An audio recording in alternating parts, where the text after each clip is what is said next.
Hi, and welcome back to Allen High School's discussion of solutions at the 10th grade pre-AP or honors chemistry level.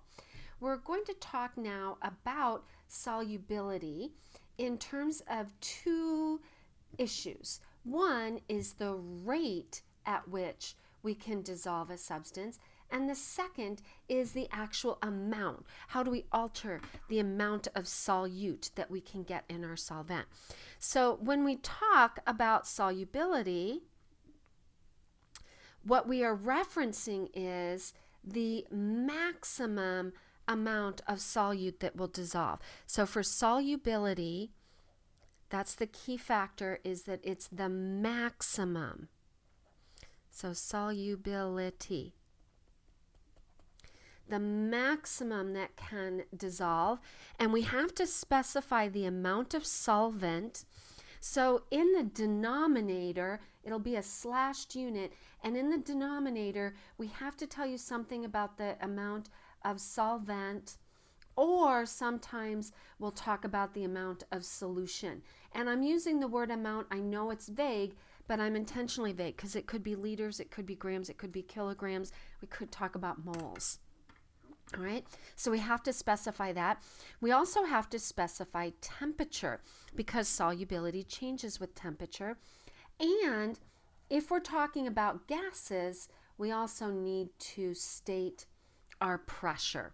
All right, now when we report that maximum amount, we're talking about a solution that is considered to be saturated.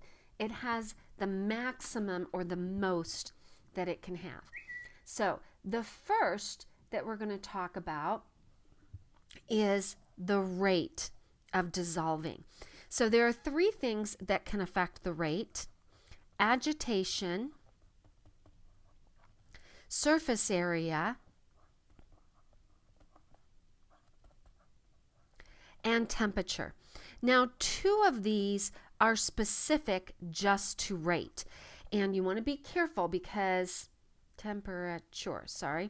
we want to be careful that you don't get this idea of amount and rate confused. So these two are unique to rate and do not affect the amount that dissolves. I could stir and stir and stir and stir my sugar, but if I don't change the temperature, if I don't change the surface area, if I don't change the amount, I'm not going to get more in. All right? So agitation affects the rate, but you'll still get the same maximum amount. Same thing with sugar. So granulated is small pieces. Small pieces have a higher surface area. So if you have small pieces, you increase the surface area, and granulated sugar will dissolve faster than cubed sugar, but you're still only going to get the same grams in that given amount of iced tea at that given temperature. Now, temperature shows up in both places, so it affects the amount and the rate. So let's look at the amount in terms of solubility. So I hope it's obvious that if we change the amount of solvent that we have, then we can add more solute and still have a saturated solution. Now the ratio of solute to solvent or possibly solution will be constant here. All right, but the absolute values of the solute and the solvent can increase. All right, but that's the ratio doesn't change. Concentration is just a way of describing the ratio between solute and solvent or solute and solution. Okay, so that will change. If I've got a big gulp of tea, I'm going to be able to get more sugar in it than I am a 16-ounce tea. But the grams of sugar per ounce, for example, would stay the same. All right. Now, temperature shows up in both places. An increase in temperature, remember, means we're talking about greater kinetic energy. Greater kinetic energy means that in the case of solids in liquids, we're going to have more movement, more collisions. It will go in faster, and you can dissolve more as well. And that this aspect of it is about that balance between it takes to break and it frees to form. All right. So if we have solid solutes in water, if you increase the temperature, solubility usually, not always, but for most salts and most solid solutes, if you increase the temperature, you will increase the solubility. You can get more sugar in your hot tea than you can your cold tea. All right, that's kind of the take home there. Now, for gases, we have just the opposite situation. If you increase the temperature, the solubility of gases typically decreases. And that's why soda, it goes flat faster if you're outside on a hot day than it would if you were inside and it was iced up, because it decreases. Now, honestly, carbonation is a little bit more complicated than just a dissolving process, but we're looking at a simplified situation. When you're in AP chemistry, I'll usually tell you, yeah, we lied to you in PreAP. Okay, but for a simplified first level understanding, we'll talk about CO2 as simply dissolving in water. All right, pressure.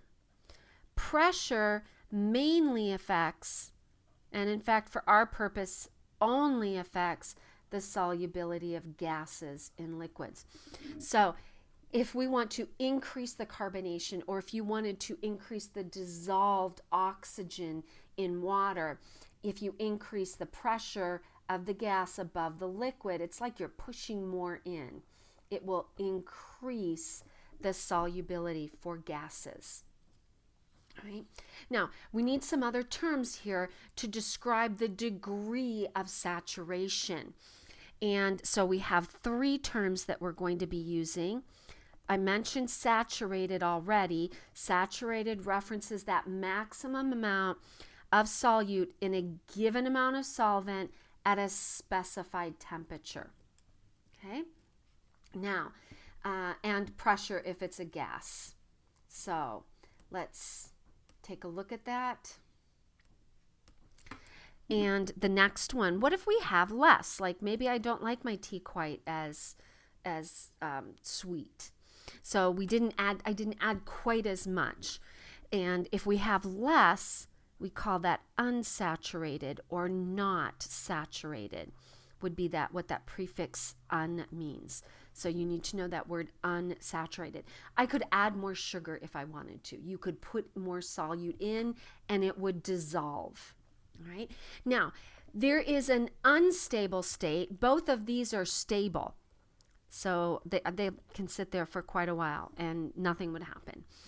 This next one is an unstable state and it's called supersaturated. And in a supersaturated situation, it contains more dissolved solid than you normally would. More dissolved at that temperature in that given amount. You forced it. So what we would do is you would heat your solvent, you would dissolve, you would add, or you would saturate at that temperature, and then you would gently cool is typically what we do. All right? And it's unstable.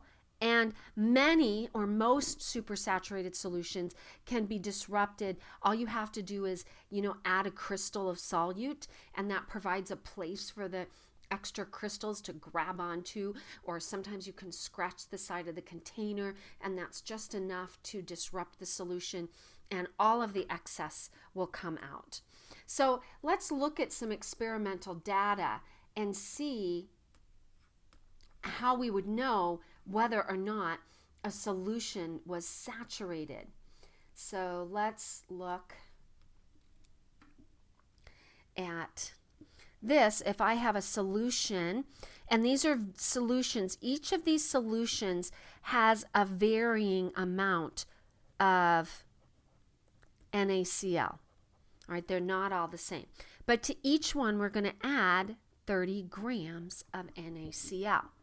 So what we want to know is, of this original solution, would this original solution be classified as saturated, unsaturated, or supersaturated?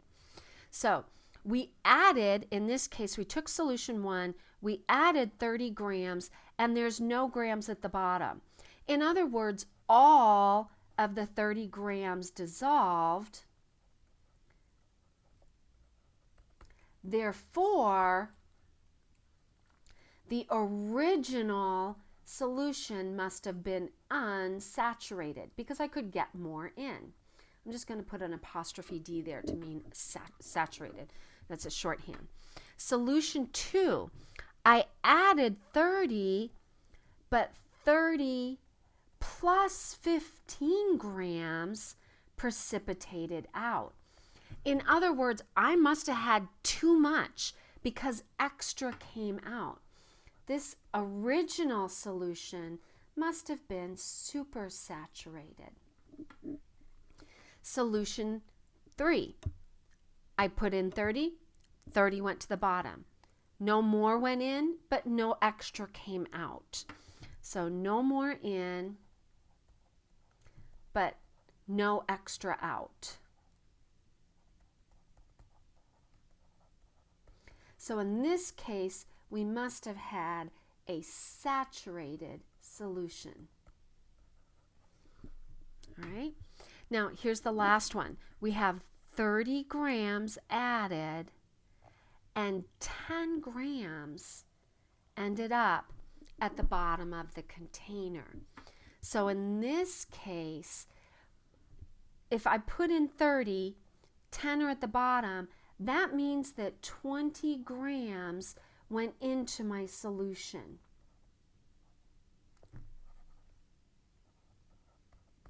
20 grams went into my solution, therefore my original must have been unsaturated because I got more in. All right? So hopefully that will help. We're going to shift to looking at some of the mathematics of solutions. Until then, this is signing off.